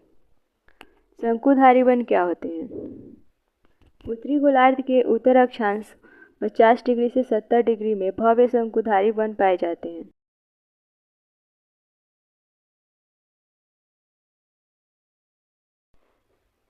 इन्हें टैगा भी कहते हैं। ये वन अधिक ऊंचाइयों पर भी पाए जाते हैं। इन्हीं वृक्षों को सलीमा ने हिमालय में प्रचुर मात्रा में देखा था। ये जो है लंबे नरम काष्ठ वाले सदाबहार वृक्ष होते हैं। इन वृक्षों के काष्ठ का उपयोग लुगदी बनाने के लिए किया जाता है, जो सामान्य तथा अखबारी कागज बनाने के काम आती है। नरम काष्ठ का उपयोग माचिस एवं पैकिंग के लिए, बक्से बनाने के लिए भी किया जाता है। चीड़, देवदार आदि इन वनों के मुख्य पेड़ हैं। यहाँ जो है सामान्यतः रजत, लोमड़ी, मिंक, ध्रुवीय भालू जैसे जानवर पाए जाते हैं। घास स्थल जो है उष्णकटिबंधीय घास स्थल। ये जो है वन भूमध्य रेखा के किसी भी तरफ उग जाते हैं और भूमध्य रेखा के दोनों ओर से उष्णकटिबंधीय क्षेत्रों तक फैले हैं। यहाँ वनस्पति निम्न से मध्यम वर्षा वाले क्षेत्रों में पैदा होती है। यह घास काफ़ी ऊंची, लगभग 3 से 4 मीटर की ऊंचाई तक बढ़ सकती है। अफ्रीका का सवाना घास स्थल इसी प्रकार का है। सामान्य रूप से उष्णकटिबंधीय घास स्थल में हाथी, जेब्रा, जिराफ, हिरन, तेंदुआ और आदि जानवर पाए जाते हैं। शीतोष्ण घास स्थल क्या होता है? ये मध्य अक्षांशीय क्षेत्रों और महाद्वीपों के भीतरी भागों में पाए जाते हैं। यहाँ की घास आमतौर पर छोटी एवं पौष्टिक होती है। शीतोष्ण प्रदेशों में सामान्यतः जंगली भैंस, बाइसन, एंटीलोप पाए जाते हैं। कटीली झाड़ियाँ शुष्क रेगिस्तान जैसे कि प्रदेशों में पाई जाती है। उष्णकटिबंधीय रेगिस्तान महाद्वीपों के पश्चिम किनारों पर पाए जाते हैं। तीव्र गर्मी एवं बहुत कम वर्षा के कारण यहाँ जो है वनस्पतियों की कमी रहती है। विश्व के मानचित्र पर रेगिस्तानी प्रदेश को चिन्हित करें। यदि आप ध्रुवीय प्रदेश में जाएंगे तो वह स्थान आपको अत्यधिक ठंड मिलेगा। यहाँ बहुत ही सीमित प्राकृतिक वनस्पतियाँ मिलती है। यहाँ केवल काई, लाइकेन एवं छोटी झाड़ियाँ पाई जाती है। ये अल्पकालिक ग्रीष्म ऋतु के दौरान विकसित होती है। इन्हें जो है टुंड्रा प्रकार की वनस्पति कहा जाता है।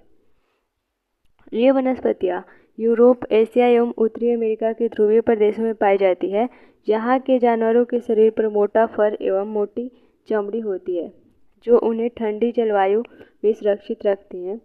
यहाँ पाए जाने वाले कुछ जानवर हैं सील, वालरस, कस्तूरी बैल, ध्रुवीय भालू और बर्फीली लोमड़ी।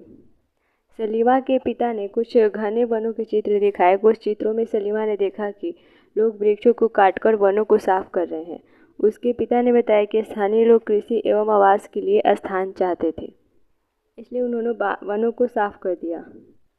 विभिन्न प्रदेशों के घास स्थल विभिन्न नामों से जाने जाते हैं, जैसे उष्णकटिबंधीय घास स्थल पूर्वी अफ्रीका में सवाना के नाम से जाना जाता है, ब्राज़ील में कंपोस, वेनेजुएला में लानोस, शीतोष्णकटिबंधीय घास स्थल अर्जेंटीना में पेम्पास के नाम से, उत्तर अमेरिका में पेरी और दक्षिण अफ्रीका में वेल्ट, मध्य एशिया में एस्टेपे, ऑस्ट्रेलिया में डॉन के नाम से जाने जाते हैं।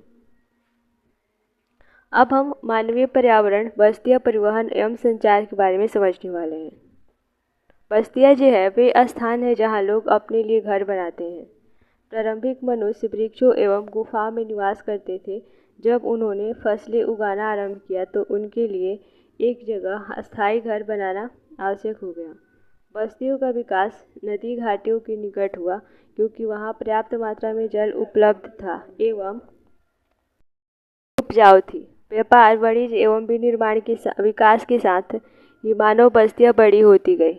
नदी घाटी के निकट बस्ती पनपने लगी एवं सभ्यता का विकास हुआ।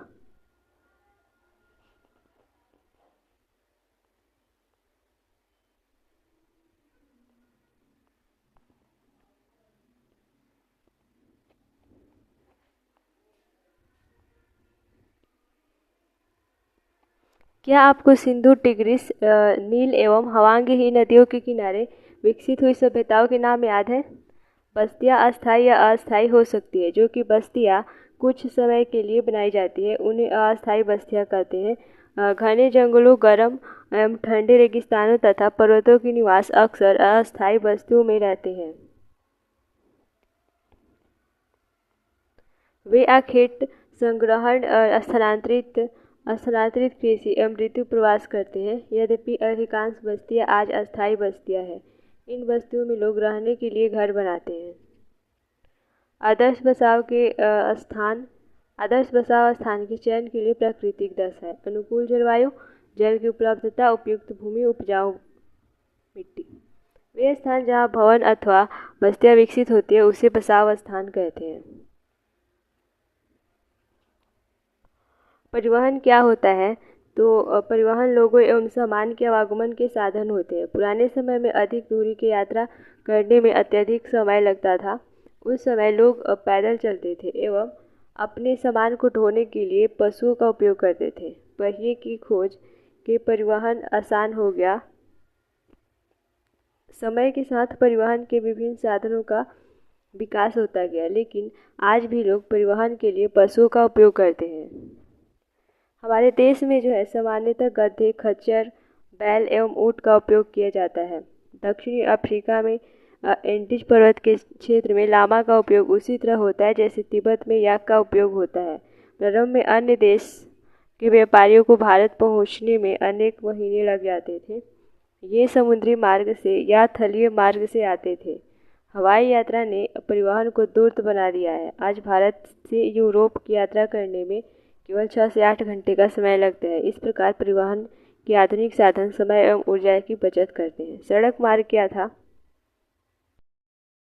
परिवहन के 4 मुख्य साधन हैं। एक होता है सड़क मार्ग, रेल मार्ग, जल मार्ग एवं वायु मार्ग। सड़क मार्ग क्या होता है? कम दूरी यातायात के सबसे अधिक उपयोग किए जाने वाले मार्ग सड़क हैं।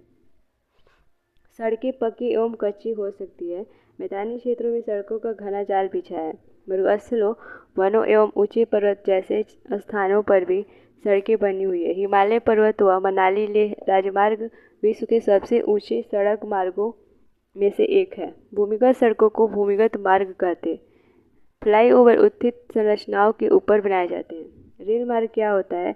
रेल मार्ग के द्वारा तीव्रता से एवं कम खर्च में लोगों का आवागमन एवं भारी सामान ढोने का कार्य होता है। वाष्प के इंजन की खोजें एवं औद्योगिक क्रांति ने रेल परिवहन के तीव्र विकास में सहायता प्रदान की। डीजल एवं विद्युत इंजनों ने व्यापक रूप से वाष्प के इंजनों का स्थान ले लिया है। सुपरफास्ट रेलगाड़ियों से परिवहन की गति और तीव्र हो गई है। मैदानी भागों में रेलमार्ग का जल व्यापक रूप से फैला है। उन्नत प्रौद्योगिकी कौशल से दुर्गम पहाड़ी क्षेत्रों में भी रेल मार्ग बनाना संभव हो गया है, लेकिन इनकी संख्या काफ़ी कम है। भारतीय रेल मार्गों का जल भली भांति विकसित है। यह एशिया में सबसे बड़ा है।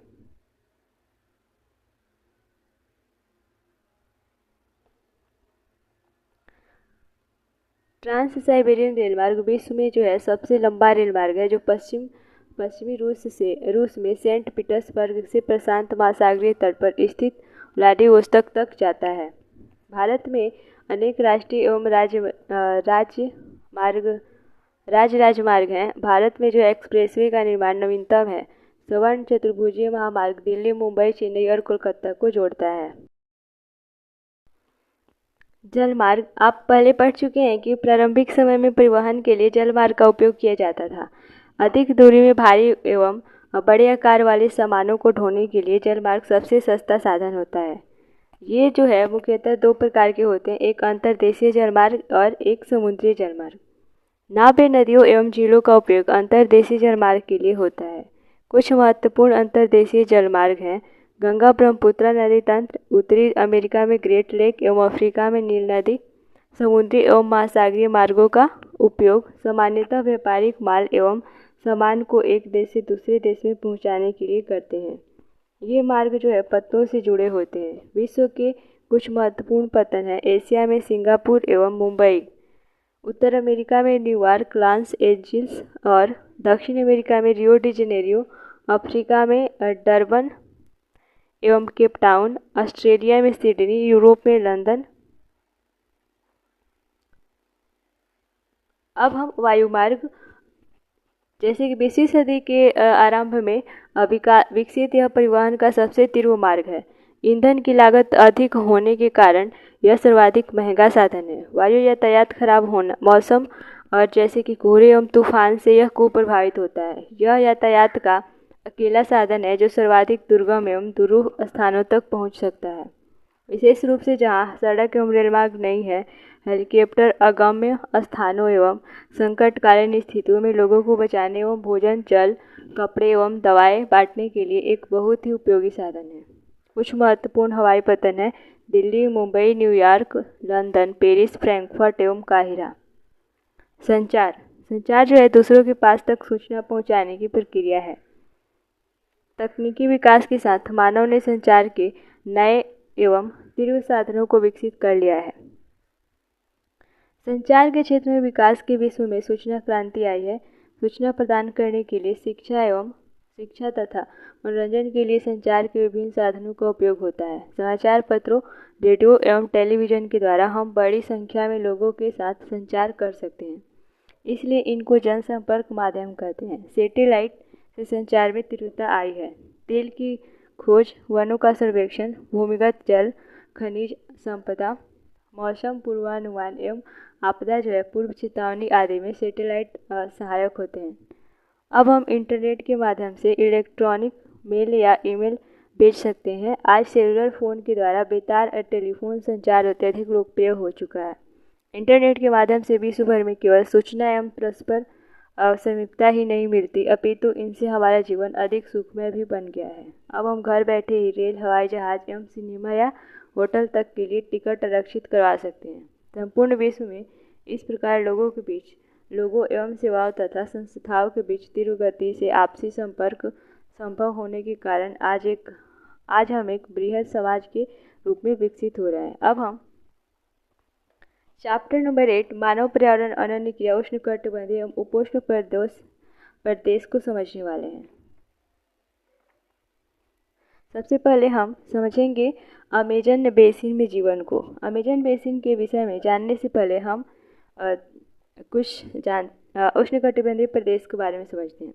उष्णकटिबंधीय प्रदेश कर्क रेखा और मकर रेखा के मध्य स्थित है। भूमध्य रेखा के 10 डिग्री उत्तर से 10 डिग्री दक्षिण के मध्य के भाग को भूमध्य रेखीय प्रदेश कहते हैं।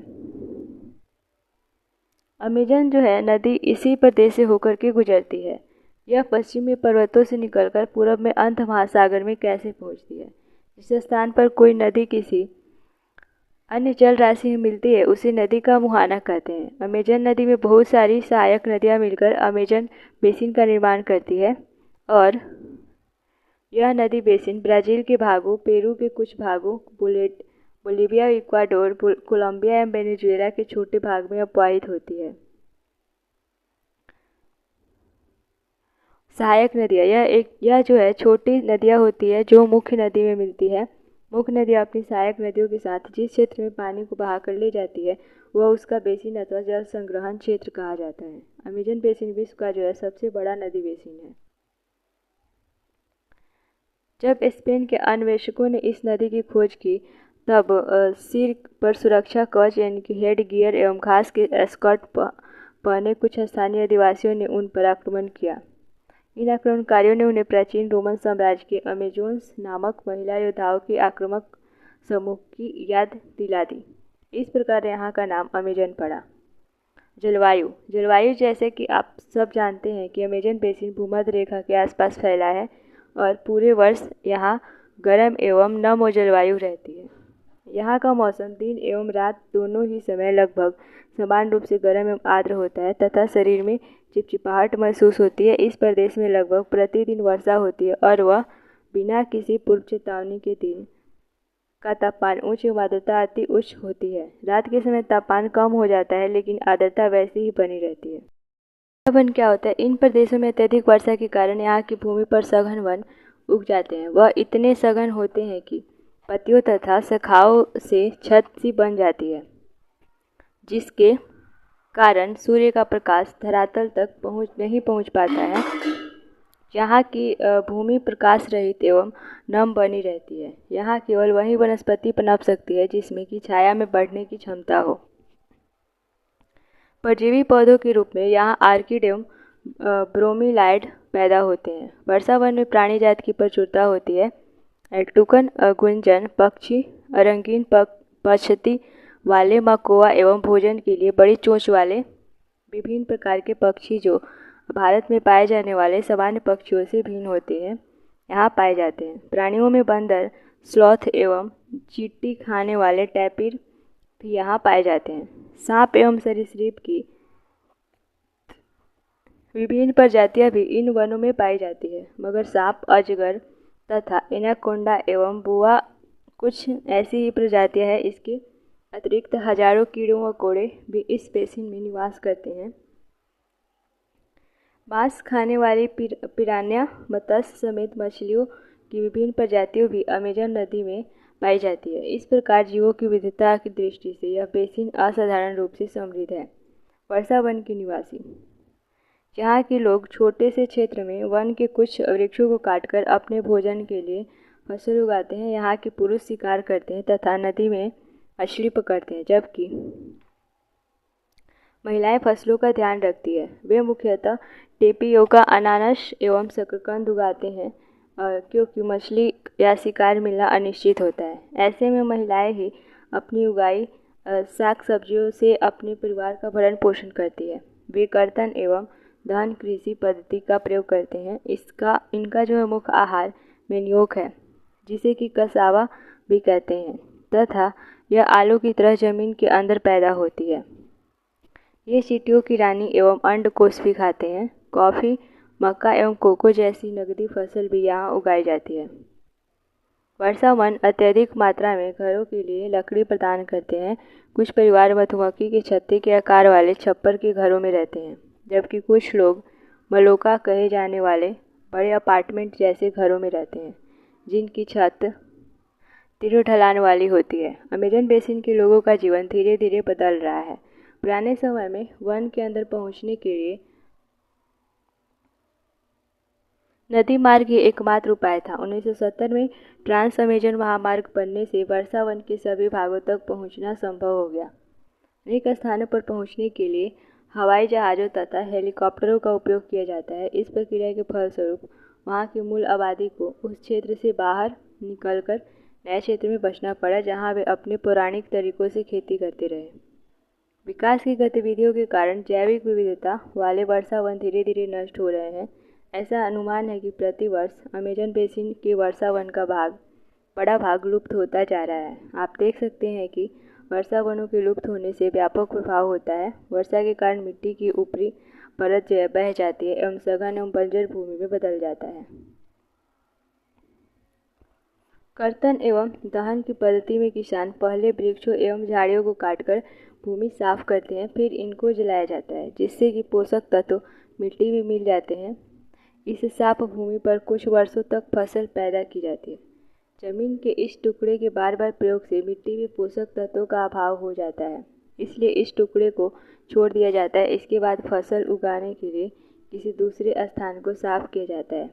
इस बीच पुराने खेतों में छोटे छोटे वृक्ष उग जाते हैं। इस प्रकार मिट्टी पुनः उपजाऊ बन जाती है। तब लोग इस भूमि के टुकड़े को पुनः जोत सकते हैं। गंगा ब्रह्मपुत्र बेसिन में जीवन यह क्या होता है? गंगा तथा ब्रह्मपुत्र नदी सहायक नदियाँ मिलकर भारतीय उपमहाद्वीप में गंगा ब्रह्मपुत्र बेसिन का निर्माण करती है। यह बेसिन उपोष्ण में 10 डिग्री उत्तर से 30 डिग्री उत्तर अक्षांश के मध्य स्थित है। घाघरा, सोन, चंबल, गंडक, कोसी, गंगा की सहायक नदियाँ एवं ब्रह्मपुत्र की सहायक नदियाँ इसमें अपवाहित होती है। गंगा एवं ब्रह्मपुत्र के मैदान, पर्वत एवं हिमालय के गिरिपात तथा सुंदरबन डेल्टा इस बेसिन की मुख्य विशेषताएं हैं। बेसिन की मुख्य विशेषताएं हैं। मैदानी क्षेत्र में अनेक चाप झील पाई जाती है। यहाँ की जलवायु मुख्यतः मानसूनी है। मानसूनी में मध्य जून से मध्य सितंबर के बीच वर्षा होती है। ग्रीष्म ऋतु में गर्मी एवं शीत ऋतु में ठंडी होती है। भारत बेसिन क्षेत्र में विभिन्न प्रकार की स्थलाकृतियाँ हैं। जनसंख्या के वितरण में पर्यावरण की प्रमुख भूमिका होती है।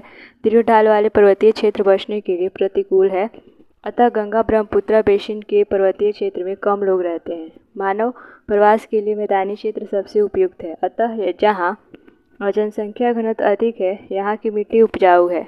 जिन स्थानों पर फसल उगाने के लिए समतल भूमि उपलब्ध है वहाँ के लोगों का मुख्य व्यवसाय कृषि है। धान यहाँ की मुख्य फसल है। चूँकि धान की खेती के लिए पर्याप्त जल की आवश्यकता होती है, यह उसी क्षेत्र में उगाया जाता है जहाँ अधिक वर्षा होती है। यहाँ उगाई जाने वाली अन्य फसलें गेहूँ, मक्का, ज्वार, चना एवं बाजरा है। गन्ना एवं जूट जैसी नकदी फसलें भी उगाई जाती है। मैदान के कुछ क्षेत्र में केले के बागान भी देखे जाते हैं। पश्चिम बंगाल एवं असम में चाय के बागान मिलते हैं। बिहार एवं असम के कुछ भागों में सिल्क के कीड़ों का संवर्धन कर सिल्क का उत्पादन किया जाता है। मंद ढलान वाले पर्वतों एवं पहाड़ियों पर वेदिकाओं में फसलें उगाई जाती है। विभिन्न भू आकृतियों के अनुसार वनस्पति में विभिन्न विभिन्नता पाई जाती है। गंगा ब्रह्मपुत्र के मैदानों में सागवान, साखू एवं पीपल के साथ उष्णकटिबंधीय पर्णपाती पेड़ भी पाए जाते हैं। ब्रह्मपुत्र के मैदानी क्षेत्रों में घने बांस के घने झुरमुट पाए जाते हैं। डेल्टा क्षेत्र मैंग्रोव वन से घिरा है। उत्तराखंड, सिक्किम एवं अरुणाचल प्रदेश की ठंडी जलवायु एवं तीव्र ढाल वाले भागों में चीड़, देवदार एवं फर जैसे शंकुधारी पेड़ पाए जाते हैं।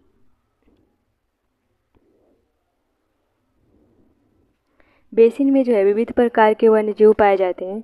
इसमें हाथी, बाघ, हिरण एवं बंदर आदि सामान्य रूप में से पाए जाने वाले जीव हैं। एक सींग वाला गेंडा ब्रह्मपुत्र के मैदानों में पाया जाता है। डेल्टा क्षेत्र में बंगाल टाइगर एवं मगर पाए जाते हैं। नदी के साफ जल, झील एवं बंगाल की खाड़ी में प्रचुर मात्रा में जलीय जीव पाए जाते हैं। रोहू, कतला एवं हिल्सा मछलियों की सबसे लोकप्रिय प्रजातियां हैं। मछली एवं चावल इस क्षेत्र में रहने वाले लोगों का मुख्य आहार है। वेदिकाओं का निर्माण खड़ी ढलानों पर समतल सतह बनाकर कृषि करने के लिए होता है। ढलान को इसलिए हटाया जाता है कि जल का प्रवाह तीव्रता से न हो।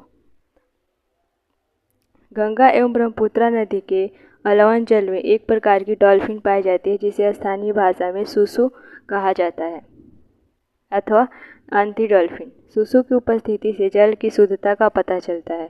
रसायन की अत्यधिक मात्रा वाले गैर उपचारित औद्योगिक एवं शहरी गंदगी इन प्रजातियों को नष्ट कर रहे हैं।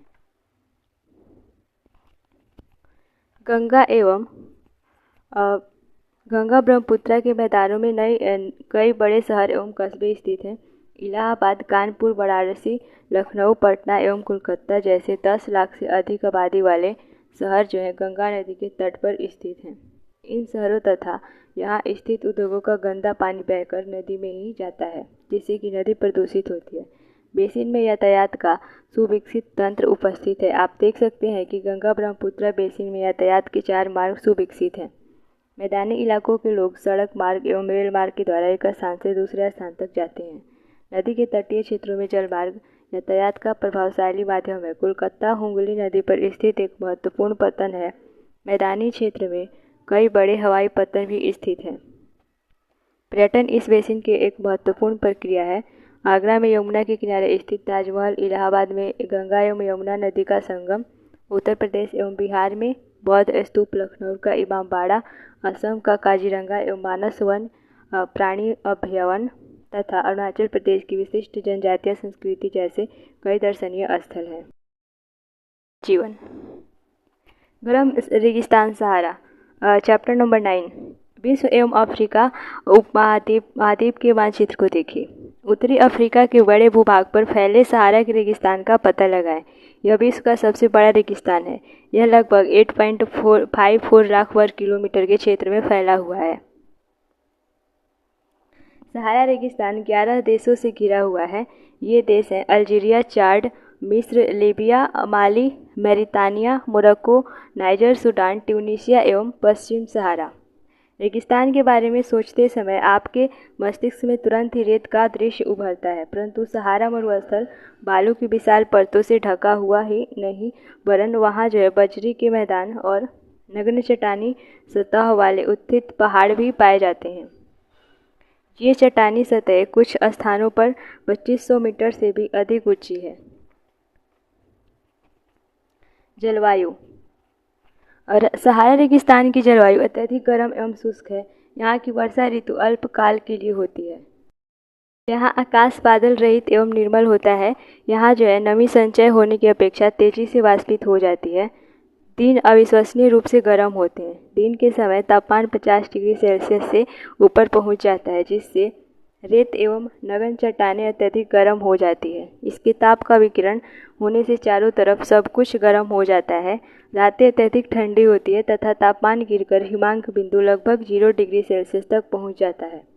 वनस्पति जात एवं प्राणी जात। सहारा रेगिस्तान की वनस्पति में कैक्टस, खजूर के पेड़ एवं एकेसिया पाए जाते हैं। यहाँ कुछ स्थानों पर मरुधान, खजूर के पेड़ों से घिरे हरित द्वीप पाए जाते हैं। ऊँट, लकड़बग्घा, सियार, लोमड़ी, बिच्छू, सांपों की विभिन्न जातियाँ एवं छिपकली यहाँ के प्रमुख जीव जंतु हैं। लोग। सहारा रेगिस्तान की कष्टकारी जलवायु में विभिन्न समुदायों के लोग निवास करते हैं, जो भिन्न भिन्न क्रियाकलापों में भाग लेते हैं। इनमें जो है बेदुइन एवं तुआरेग भी शामिल है। चरवासी जनजाति वाले ये लोग बकरी, भेड़, ऊँट एवं घोड़े जैसे पशुधन को पालते हैं।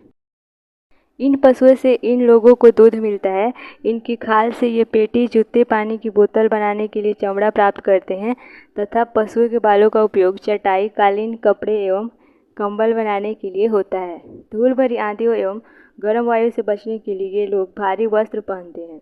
सहारा में मरुधान एवं मिस्र में नील घाटी लोगों को निवास में मदद करती है, जहाँ जल की उपलब्धता होने से लोग खजूर के पेड़ उगाते हैं, जहाँ चावल, गेहूँ और जौ एवं सेब जैसी फसलें भी उगाई जाती है। मिस्र में उगाए जाने वाली कपास पूरे विश्व में प्रसिद्ध है। तेल की खोज संपूर्ण विश्व में अत्यधिक मांग वाले इस उत्पाद का अल्जीरिया, लीबिया एवं मिस्र में होने के कारण सहारा रेगिस्तान में तेजी से परिवर्तन हो रहा है। इस क्षेत्र में जो है प्राप्त अन्य महत्वपूर्ण खनिजों में लोहा, फास्फोरस, मैग्नीज एवं यूरेनियम सम्मिलित हैं। सहारा की सांस्कृतिक जीवन शैली में भी परिवर्तन आ रहा है। आज यहाँ मस्जिदों से ऊंचे कांच की खिड़कियां वाले भवन तथा ऊँटों के प्राचीन मार्ग के स्थान पर सुपर महामार्ग बन गए हैं। नमक के व्यापार में ऊँटों का स्थान ट्रक के ले रहा है। तुआरेग लोग विदेशी पर्यटकों के लिए मार्गदर्शक का काम कर रहे हैं। आज अनेक चलवासी जनजाति के लोग शहरी जीवन की ओर जा रहे हैं, जहां वे तेल एवं गैस के कार्यों में नौकरी ढूंढते हैं। रेगिस्तान लद्दाख। जम्मू एवं कश्मीर के पूर्व में बृहद हिमालय में स्थित लद्दाख एक ठंडा रेगिस्तान है। इसके उत्तर में काराकोरम पर्वत श्रेणियां एवं दक्षिण में जास्कर पर्वत स्थित है। लद्दाख से होकर अनेक नदियां बहती है, जिसमें सिंधु नदी प्रमुख है। ये नदियां गहरी घाटियों एवं महाखंड का निर्माण करती है। लद्दाख में अनेक हिमानियाँ जैसे कि गैंगरी हिमानी। लद्दाख की ऊंचाई कारगिल में लगभग 3000 मीटर से लेकर काराकोरम में 8000 मीटर से भी अधिक पाई जाती है। अधिक ऊंचाई के कारण यहाँ की जलवायु अत्यधिक शीतल एवं शुष्क होती है। इस ऊंचाई पर वायु परत पतली होती है, जिससे कि सूर्य की गर्मी की अत्यधिक तीव्रता महसूस होती है। ग्रीष्म ऋतु में दिन का तापमान 0 डिग्री सेल्सियस से कुछ ही अधिक होता है एवं रात में तापमान 0 से 30 डिग्री सेल्सियस से नीचे चला जाता है। शीत ऋतु में यह बर्फीला ठंडा हो जाता है। तापमान लगभग हर समय 40 डिग्री सेल्सियस से नीचे ही रहता है। चूँकि यह हिमालय के वृष्टि छाया क्षेत्र में स्थित है, अतः यहाँ वर्षा बहुत ही कम होती है, मुश्किल से 10 सेंटीमीटर प्रति वर्ष। यह क्षेत्र बर्फीली हवाओं एवं तेज जलाने वाले सूर्य ताप का अनुभव करता है। यह जानकर आपको आश्चर्य होगा कि यदि आप सूर्य की धूप में इस तरह बैठे कि आपके पैर छाया में हो, तो आप एक साथ एक समय पर उष्माघात एवं तुषार उपघात से ग्रसित हो सकते हैं। वनस्पति जाति एवं प्राणी जाति, यह क्या होता है? तो यहाँ उच्च शुष्कता के कारण वनस्पति विरल यहाँ जानवरों के चरने के लिए कहीं कहीं पर ही घास एवं छोटी झाड़ियाँ मिलती है। घाटी में सरपत, विलो एवं पॉपुलर के उपवन देखे जा सकते हैं। ग्रीष्म ऋतु में सेब, खुबानी एवं अखरोट जैसे पेड़ प्लावित होते हैं। लद्दाख में पक्षियों की विभिन्न प्रजातियां नजर आती है। इसमें रॉबिन, रेडस्टार्ट, तिब्बती स्नोकॉक, रेवन एवं हुप यहाँ पाए जाने वाले सामान्य पक्षी हैं। इनमें से कुछ प्रवासी पक्षी है। लद्दाख के पशुओं में जंगली बकरी, जंगली भेड़, याक एवं विशेष प्रकार के कुत्ते आदि पाए जाते हैं। इन पशुओं को दूध, मांस एवं खाल प्राप्त करने के लिए पाला जाता है। याक के दूध का उपयोग पनीर एवं मक्खन बनाने के लिए होता है। भेड़ एवं बकरी के बालों का उपयोग ऊनी वस्त्र बनाने के लिए किया जाता है। लोग, क्या आप लद्दाख एवं तिब्बत तथा मध्य एशिया के निवासियों के बीच कोई समानता पाते हैं? यहाँ के अधिकांश लोग या तो मुसलमान हैं या बौद्ध। वास्तव में लद्दाख क्षेत्र में अनेक बौद्ध मठ अपने परंपरागत गोपा के साथ स्थित है। कुछ प्रसिद्ध मठ हैं हेमिस-थिक्से एवं लामायुरु। ग्रीष्म ऋतु में यहाँ के निवासी जौ, आलू, मटर, सेम एवं शलजम की खेती करते हैं। शीत ऋतु में जलवायु इतनी कष्टकारी होती है कि लोग धार्मिक अनुष्ठानों एवं उत्सवों में अपने आप को व्यस्त रखते हैं। यहाँ की महिलाएं अत्यधिक परिश्रमी होती है। वे केवल घर एवं खेतों में ही काम नहीं करती, बल्कि छोटे व्यवसाय एवं दुकानें भी संभालती है। लद्दाख की राजधानी लेह सड़क एवं वायु मार्ग के द्वारा भली भांति जुड़ी हुई है। राष्ट्रीय राजमार्ग A1 लेह को जो जिला दर्रा होते हुए कश्मीर घाटी से जोड़ता है। क्या आप हिमालय के कुछ अन्य दर्रों के बारे में बता सकते हैं? यहाँ मुख्य क्रियाकलाप पर्यटन है। देश विदेश से अनेक पर्यटक यहाँ पर्यटन के लिए आते हैं। गोपा दर्शन, घास के मैदानों व हिमनदों की सैर एवं उत्सव तथा अनुष्ठानों को देखना यहाँ के प्रमुख पर्यटक आकर्षण हैं। आधुनिकीकरण के फलस्वरूप यहाँ के जनजीवन में परिवर्तन आ रहा है, लेकिन लद्दाख के लोगों ने शताब्दियों से प्रकृति के साथ समन्वय एवं संतुलन करना सीखा है। जल एवं ईंधन जैसे संसाधनों की कमी के कारण वे आवश्यकता अनुसार एवं मितव्ययिता से ही इनका उपयोग करते हैं और कुछ भी व्यर्थ नहीं करते। मनाली लेह राजमार्ग 4 दर्रों से गुजरता है। रोहतांगला, बारालाचा और लुंगालाचा एवं टंगलंगला। यह राजमार्ग केवल जुलाई से सितंबर के बीच खुलता है, जो बर्फ से मार्ग से हटा दिया जाता है। चिरू या तिब्बती एंटीलोप एक विलुप्त प्रायः जीव है। इसका शिकार शाहतूश नामक इसके ऊन के लिए होता है, जो वजन में हल्का एवं अत्यधिक गर्म होता है। क्रिकेट का सबसे अच्छा बल्ला सरपत विलो पेड़ की लकड़ी से बनाया जाता है। लद्दाख को खापाचान भी कहते हैं, जिसका अर्थ होता है हिमभूमि। पृथ्वी के सबसे ठंडे स्थानों में से एक है। द्रास लद्दाख में स्थित है। लद्दाख शब्द दो शब्दों से बना है। ला का अर्थ है पर्वतीय दर्रा तथा दाख का अर्थ है देश।